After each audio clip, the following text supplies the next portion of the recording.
আসসালামু আলাইকুম। আজকে আপনাদের আমি দুইটা বস্তু দেখাবো। চলেন, একটা হইলো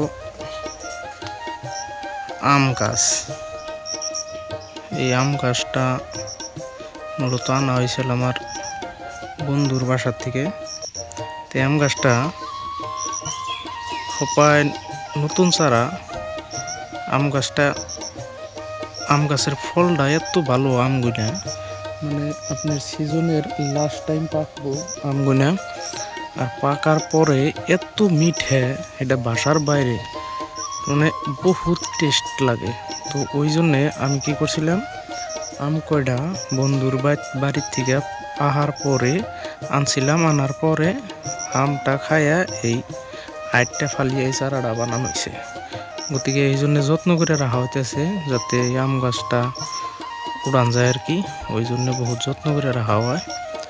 তো তার পাশাপাশি আপনার আর একটা বস্তু দেখামু। এটা হইল যাইয়া আপনার এই জায়গায়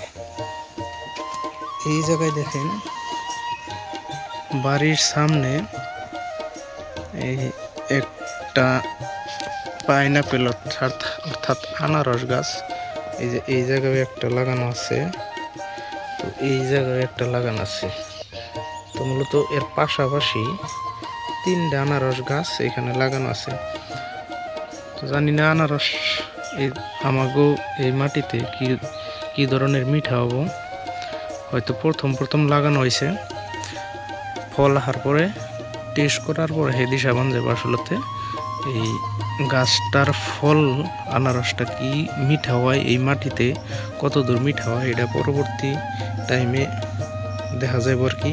তো তার পাশাপাশি ধরেন এই আম গাছটার কথা যদি বলি, তো আম গাছটা যদিও আমি বন্ধুর বাসায় খাইছি, তো বন্ধুর বাসায় তো পুরো মিঠা হয়েছে। তো বন্ধুর বাসার আর আমাগো জায়গার মাটিটা তো হয়তো 1 কিলোমিটার গ্যাপ। তো 1 কিলোমিটার গ্যাপে হয়তো বন্ধুর বাসায় যে ধরনের মিঠা হয়েছে এইখানে ওই না নাই, ওইটাও পরবর্তী টাইমে আর কি দেখা যাব। পরবর্তী সময়ে যদি কোনো দিন আল্লাহ বাঁচিয়ে রাখে ফল টল আহে আপনাদের দেখামো। ধন্যবাদ। আর আমার চ্যানেলের ভিডিওগুলো যদি আপনাদের ভালো লাগে তাহলে চ্যানেলটা সাবস্ক্রাইব করে রাখবেন, লগে বেল আইকনটা প্রেস করে রাখবেন। ধন্যবাদ।